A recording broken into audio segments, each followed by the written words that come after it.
just one final thing that I was going to cover off before I just mentioned these resources. I was just going to flip to a fact sheet that is available on Christian. So this is a transition to retirement fact sheet that is available. If you go to Christian Super's website and go to free stuff and then publications and guides and PDSs, so free stuff, publications, PDS and guides, just here there's this transition to retirement fact sheet, and I was just going to walk through it because so it might be a little bit small, but hopefully you can see it okay. I'll just try to zoom in a little bit maybe. There we go.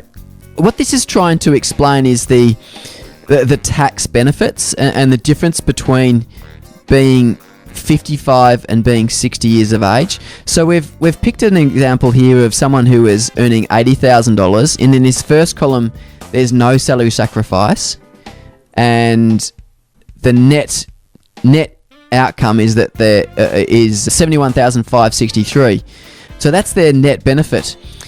If you're under 55 and you start to salary sacrifice, so I think the maximum amount might be $27,400, then because of all the tax savings, etc., then the net benefit of that particular strategy is $77,117.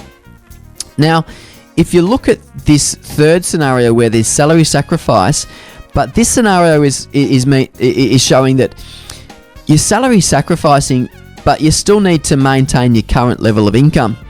And in this particular scenario, it's slightly less, the benefit is slightly less than that of just salary sacrificing, not moving to pension phase, which is an interesting one to just take note of. It's not always the optimal strategy when you're under 60 years of age to move to pension phase, depending on the mix of your assets and what you're going to draw from it. But generally, if you're under 60 years of age, I implement the strategy of you roll to pension phase, but you draw the minimum amount possible. So you draw the 4% from it. If you're salary sacrificing a lot in excess of that amount, then it generally salary sacrificing and moving to pension phase works. But then if you look at once you turn 60, because the income that you're drawing from your pension, your transition to retirement pension, is totally tax-free at that point in time, that by far gives the best outcome here. So $77,000, nearly $78,000, the better of the four, or the best outcome of the four scenarios. So that fact sheet is available to you, so you can go to that website.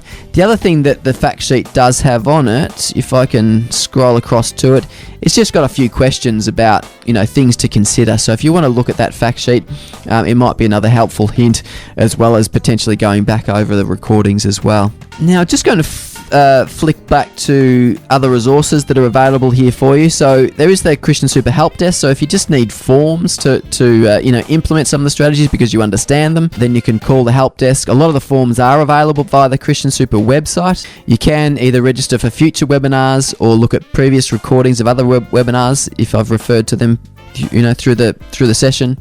If you want personal advice, if you want us to sort of help you through it rather than do it yourself, then you can contact us via the website or call us. And Nath, if you've got anything else that you wanted to add, then feel free to chip in as well. Just on the resourcing and the Christian Super website, as well as being able to access the forms on the website, when you log into your secure logon on the website, you can actually perform a lot of the functions that you would otherwise perform on a form straight online. So if you want to change the investment options, you can do that online. If you want to update your address, you can do that online without actually needing to complete a form. If you want to roll over super from another super fund, you can do that online.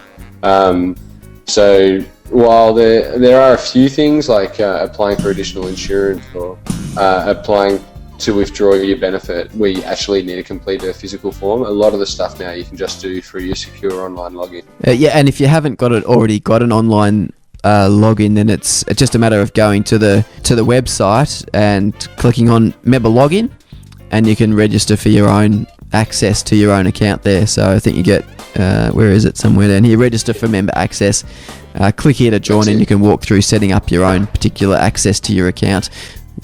Thanks Nate, that's a good point.